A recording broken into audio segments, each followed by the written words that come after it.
We can hear you well. We will shortly share your slides on the screen. Very good. Well, then. Fantastic. Your slides are on the screen. The floor Excellent. is yours. Thanks a lot. So I'm Gustav Kalbe, the acting director in the DG CNECT, responsible, among other things, for the Destination Earth initiative of the Commission. We have seen this morning quite a number of very nice specific use cases and going into much detail. So let me take one step back and give you more the overall motivation, the driver, the concept that is behind Destination Earth. And it's really for us a great pleasure that we have an event like the one today that will, at the end of the day, I count, give you a very good idea what Destination is all about, what it can do for you, but also how you can participate in the activity. So let's demystify a bit what is behind Destination Earth. Next slide, please. As you might have seen from the previous speakers, one objective, of course, is to provide you with very advanced tools for simulating weather events, for simulating extremes, for simulating a number of phenomena of the Earth, which will be captured in the so-called digital twin of the Earth. Now, this is really, I wouldn't say a game changer, but one very ambitious and bold move forward into the implementation of the European Green Deal and helping also, of course, the digital transition. So basically what Destination Earth will allow us to do are two things. One thing is to do these nice simulations, modelizations, analysis, assessments that you have seen some examples by the previous speakers. This is not something that you would say is so revolutionary. However, what we are now about to do is merging much more data, not just in volume, but also from very diverse data sources that will allow us to create a simulation of the planet.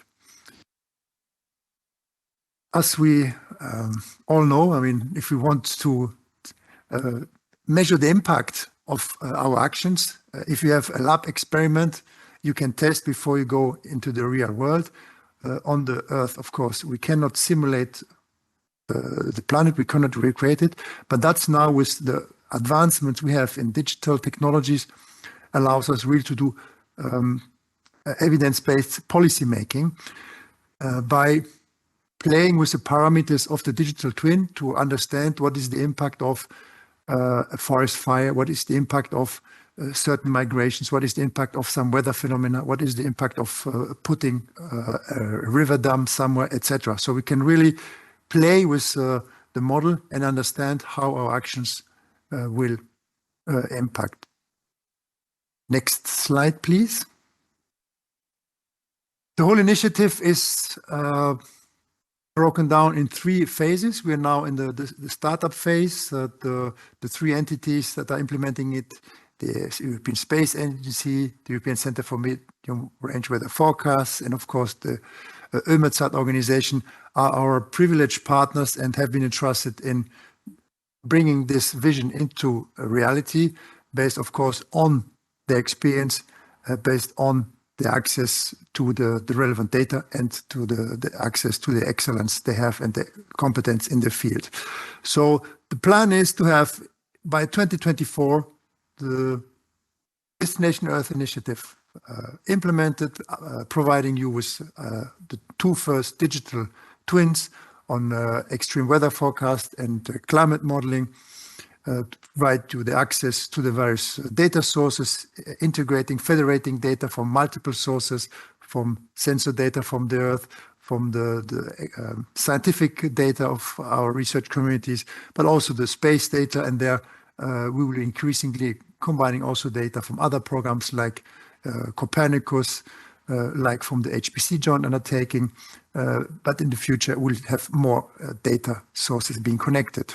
And that's where we'll go in then to the next phase from 24 to 27, where we'll be adding gradually more digital twins as they become mature that will use the platform, that will use underlying infrastructure that we have established and demonstrated with the first phase in Destination Earth. And then in the last phase for this 10 years period to have then the full deployment, the full expansion of the available services. Next slide, please. Now, one big novelty that makes Destination Earth so unique, and you might have wondered, if we can already do very good weather forecasts today, why should we, launch an initiative like Destination Earth to do even more? The big game changer here is that we now have in Europe world-class high-performance computing facilities that are available, that are now accessible for initiatives like Destination Earth, that only now permit us to do the level of simulation, the level of modelization that we need if we want really to create a digital twins and have meaningful simulations that go to a very local level. I mean, up to now, for example, as the resolution of our modelization, of the resolution that our supercomputers could handle are insufficient to go below the kilometer range.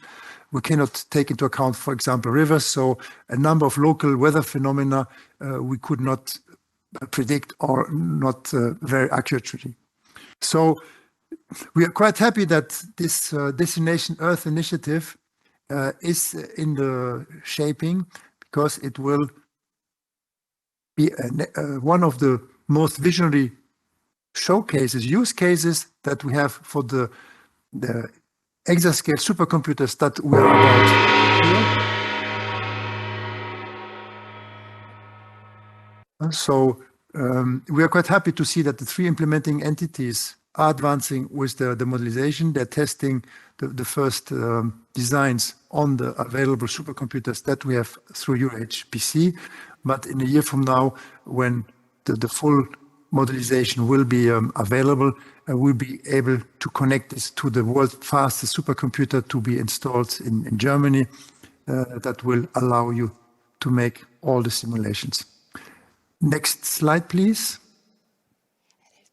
So this is the end of my presentation, to invite you really to take the opportunity to actively engage with the initiative, to actively engage with the 3 implementing entities, because let's not forget, this initiative is not just for a closed group, it's not for a select group of experts, but should be accessible to the widest possible range of users, from policymakers to aid them in their decision-making, to expert users that need them for their scientific research, or that need this for very intricate and delicate forecast. It will help us for the disaster recovery.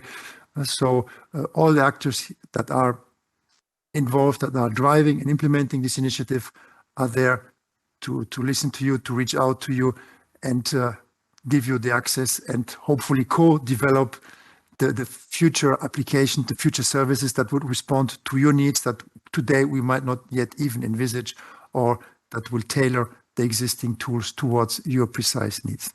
Thank you for your attention, and I wish you a very nice continuation of the event.